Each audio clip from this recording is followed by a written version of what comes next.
evening. I continue to be Rose Bishop and this is The Leak. Hello, welcome.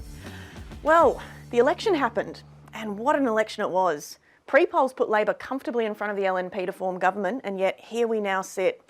A country still led by a man who once lovingly fondled a lump of coal in Parliament and who refused to give journalists a straight answer when first questioned over whether he believes that gay people will go to hell. We really are the lucky country. Scott Morrison himself said of his unexpected win, "I have always believed in miracles," which is an apt description of his win, given that miracles are shocking events that defy reason and make conservative Christians very excited. Regarding the inaccurate pre-polls, one pollster was quoted as saying, "It's never happened here. We've seen this go on in the US and Britain and other places, but never here until now." And he's right. It's crazy that this could happen when we're using, let me just check my notes here. The same polling systems as the US and Britain. I mean, Australia's favourite form of pre-poll, of course, is gambling odds, but Sportsbet proved no more reliable with its predictions than traditional pre-polls this election, and the company is set to lose $5.2 million due to its early payout on Bill Shorten becoming Prime Minister. Sportsbet said just 2 days before the election that Shorten was at winx-like odds of $1.16, I know how numbers work, to win, which is appropriate since his loss means that the ALP will now be turning him into glue. I'm joking, obviously. Bill Shorten is being sent off to live on the peaceful farm for ex-Labor leaders that Mark Latham has unfortunately escaped from. The election wasn't all number crunching though. One United Australia Party campaigner found time to allegedly expose himself at a Sydney polling booth during the campaign. The man was involved in a dispute with several people, which he seems to have attempted to resolve using the classic de-escalation technique of showing them his dick. To be fair though, the man was only adhering to party leader Clive Palmer's classic slogan, "Make Australia masturbate." I mean, great. And now for some non-election related news to cleanse the palate. 44-year-old artist David Hourigan has been making tiny replicas of some of Melbourne's more iconic grungy landmarks and streetscapes before they disappear. I guess the recent coalition win means that Hourigan's next design will be of a fully funded and functioning ABC. Oh no, we're back on the election again. Sorry, it's been a hard week. You know what though? Let's just lean further into the horror now and take a closer look at the results of the election. So, one of the biggest stories post-election is that Bill Shorten, seen here attempting to blend in and pass as a human person who understands humorous jokes, has stepped down as the leader of the Labor Party. Shorten gave an impassioned concession speech saying he was looking forward to spending the rest of his days dancing with friends and eating hot dogs and delighting children without having to answer to public scrutiny. Shortly after the announcement, Bill Shorten was seen removing his bright yellow vest and muttering, "It's finished, it's over, I'm finally free." And here he is enjoying his first day off. And in a win for all non-lizards, Tony Abbott, seen here with all of his supporters, has lost his seat. Meet Zali Steggall, the independent candidate who took down Abbott. Steggall's win sounds pretty exciting until you hear that she's declared that she'll be fully supporting the Morrison government and that there was clearly a mandate for its re-election. The Sydney barrister and former Winter Olympian, gained 59% of the vote in Warringah, a seat held by Abbott for 25 years. Steggall was helped by local anti-Abbott groups, also known as Every Person Ever, and was aided directly by activist group Get Up, though Steggall maintains she didn't seek out their help. They were just desperate to pour enormous resources into literally anyone who isn't Abbott, including Steggall, seen here not being Tony Abbott. On you, mate. While offering a conciliatory note to the Prime Minister, Steggall said she was, however, still committed to a climate change target more ambitious than the Coalition's. Given how incredibly unambitious the Coalition's climate change target actually is, though, this might just mean that Steggall is aiming to stretch out the timeline of the impending climate apocalypse just long enough for us to remake and enjoy the final season of Game of Thrones before we all surrender ourselves to the sea. As the dust of the election settles, ousted senators include Darren Hinch, United Australia Party's Brian Burston, Liberal Democrat Senator Duncan Spender, and the Fraser Anning Conservative Party's Fraser Anning. We did it. However, it seems that One Nation's Malcolm Roberts, seen here being very subtle, has cleaned up his little citizenship mess and is back in office in Queensland. All in all, it remains very hard not to keep getting angry at Queensland, but we're trying to be adults here, and also we don't want to lose access to movie world. Other returning senators include Jackie Lammy, Network's Jackie Lammy, and yes, that is the name of her party, and Green Senator Sarah Hanson-Young. Hanson-Young has already received some threatening mail since her re-election, with a death threat and 2 separately posted packages of mysterious white powder arriving by mail at Greens headquarters within 24 hours, appearing to be from the same sender. I guess whoever mailed them sent the packages separately because they assumed one of them would be late or go astray. I mean, that's Australia Post for you, isn't it? You're out there trying to make a perfectly sane and reasonable political argument, but they keep losing your death threats in the mail. Typical. The best case scenario for the coalition could see it pick up an extra 3 seats in the Senate, giving the government 34 seats, up from its previous 31, but still 5 short of the 39 needed to pass legislation. Whew. Still a little too close though, Australia. Meanwhile, Labor could return enough senators to fill 26 Senate positions, while the Greens are expected to retain their status quo of 9 senators. So neither Labor nor the coalition will have an outright majority in the Senate, meaning both parties will require negotiations with minor parties to pass or block legislation. And the majority of Senate power in the crossbench is looking to be held by the Greens. And while the election didn't go the way many expected, and it seems we're doomed to 3 more years of winter as the long night settles in, there are small victories that can be taken from this election. Like this. Even with an uptick in votes, these guys gained no ground. It's not much, but it's about all we could squeeze out of this rotten lemon of an election. All in all, it's time for us all to hug our lumps of coal close and hunker down until the election. I mean, nothing truly disastrous is going to come out of another term for the coalition. I mean, unless, of course, you're a refugee or poor or a student, or you have a job, or you're looking for a job, or you like breathing clean air, or not being underwater or on fire, or you're the ABC. And with that, we'll be right back.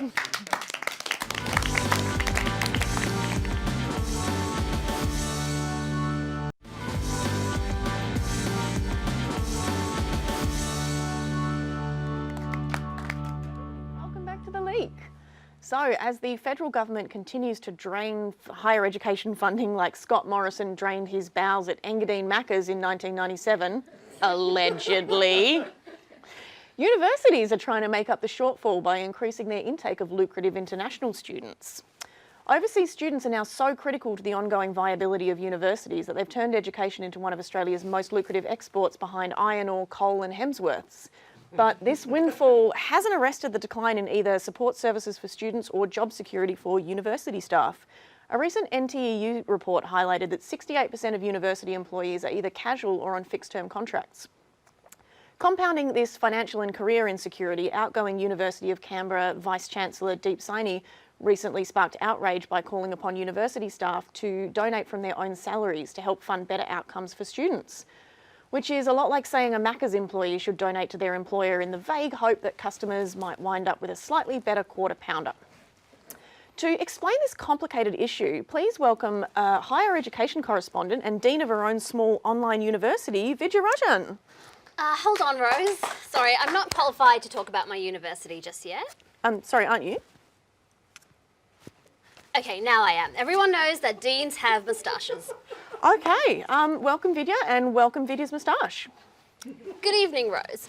I'm delighted to be here at RMIT. These redesigned buildings are just wonderful. They really complement the old green slime centrepiece out front. Yeah, I wanted to talk to you about the refurbishment actually. As a dean yourself, do you think there's an issue with spending vast amounts of money on renovations and new buildings instead of using that money on students and staff? Rose, don't you know that the first rule of higher education is that you need to project an image of success at all times? I thought the first rule of higher education was to educate. Oh no, that's way down the list. I mean, it's on the list, don't get me wrong, but it's not near the top of it. I mean, is looking after staff a priority? Because academics in Australia are largely employed on casual contracts given heavy workloads and little to no time to prepare classes or do marking. But with $7 billion in yearly income from international students, I mean, why can't our universities provide more secure employment? Rose, this is precisely why academics need to donate some of their salaries back to the universities. Then universities will be able to afford the resources that they really need. I mean, but surely that's just a stopgap measure. I mean, we can't rely long-term on staff donations and international students to top up higher education funding. I mean, surely a wider change is needed. Absolutely. Staff donations and charging the absolute pants of international students are just one of many ways that modern universities like mine are addressing the funding shortfall. For example, at my own online university, I've revolutionised the education industry by adopting a popular modern business model that ensures that students have access to a range of different education tiers according to what they can afford. Tiers, you say? That's right. Students who only require a basic education because they're only going to university to kill time while they wait for their band to take off, it won't, can opt for the low to mid-priced Uni X education tier. Their classrooms won't be the newest and their lecturer might spend most of their lectures on the phone to their brother, but Uni X will get them where they need to go. Whereas other students who are planning to enter the job market after their studies can opt to pay more for the Uni Plus tier. They'll get access to newer facilities, better quality resources, bottled water, and of course as many mints as they can eat. But what about students who can't afford to pay extra to get a decent education? I mean, will you offer scholarships? Of course not, that's communism. No, low-income students will have the option to access our super cheap uni pool tier, where they share their education with other students and access only the bits that they really need. I mean, sometimes they'll need to spend a while waiting in someone else's tutorial while a fellow student argues with her friend about whether or not she's coming with them now, or like meeting them at the bar later, Sarah. And sometimes drunk students in the same pool will throw up in your lap, but the value is excellent. I'm assuming, though, that the profits of all of this ultimately go towards providing job security for the academics that work for you, though. God no, Rose, haven't you heard? It's a gig economy and we're all just living in it. Okay, so then profits go to the dean? Rose, these moustaches aren't going to pay for themselves. Okay, I mean, I have to say, Vidya, this business model sounds an awful lot like Uber. What's Uber?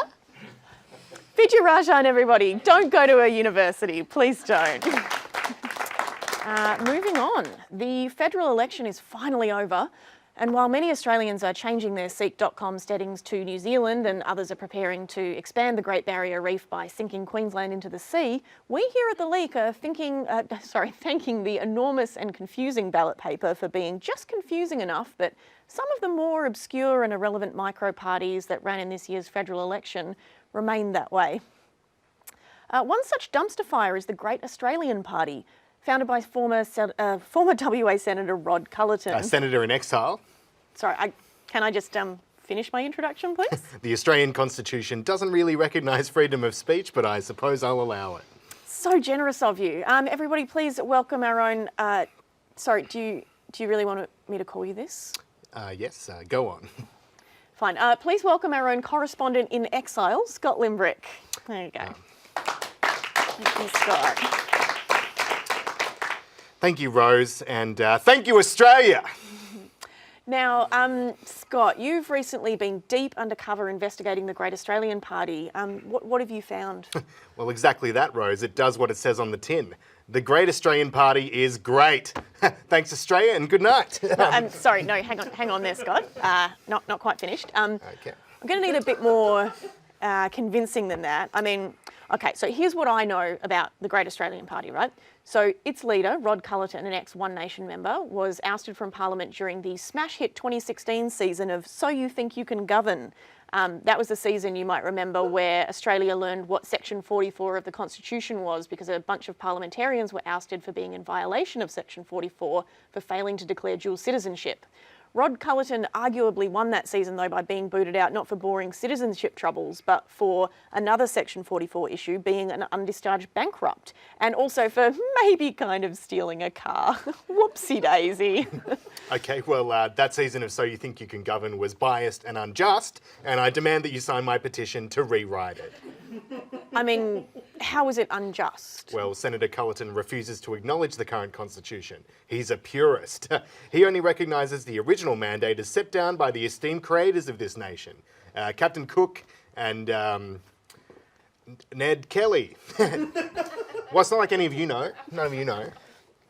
I mean, Scott, Section 44 was part of the original Constitution. Okay, well, don't try to fool me with your entirely subjective interpretation of the linear passage of time, all right? If you want to get technical... I absolutely do not want to get technical, good. but Look, it's as simple as this. Rod Cullerton is ineligible to hold office according to the original constitution, the one that he purports to follow. His party's a sham and his case has been referred to the federal police. Well, actually, it's as simple as this. You can't get arrested by the federal police if you don't acknowledge their authority.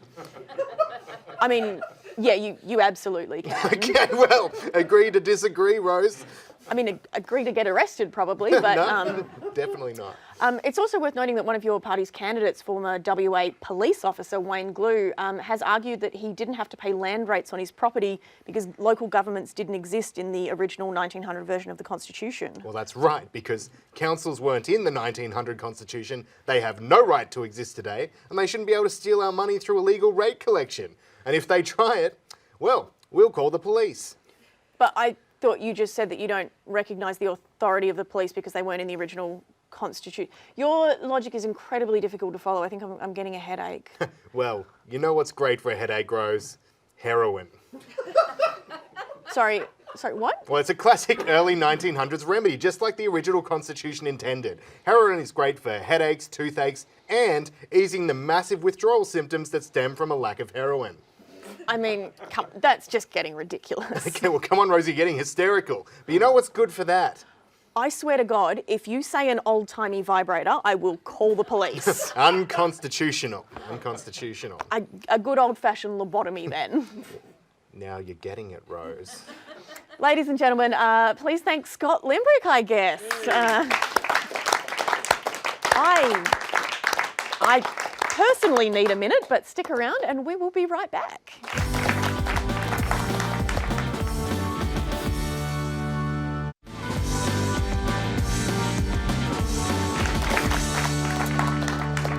Welcome back. Hello. Welcome back to the Leak. So, finally, safe schools took a back seat this election, overshadowed by issues like climate change, tax reform and the Game of Thrones finale. But safe schools remains a controversial issue that often comes up around elections. The anti-bullying program, first implemented in 2010 and designed to educate children about LGBTI identities, has faced ongoing opposition from the Christian right. Most recently, Chinese language leaflets were circulated on WeChat, claiming that the program would teach students same-sex intercourse outright, which is absurd. No one in public schools is learning anything about sex. The right to self-identify one's gender is a favourite talking point of the right. It's persistently argued that gender dysphoria can be picked up by children through mere exposure. The right seems to be under the impression that gender identities can be spread as easily as whooping cough, but unlike that very preventable disease, they're willing to actually do something about it.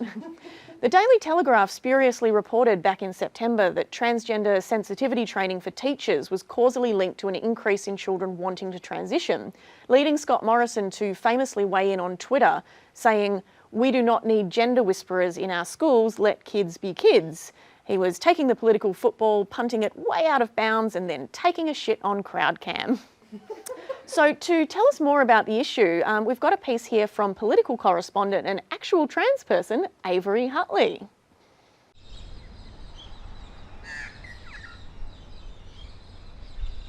Transgender.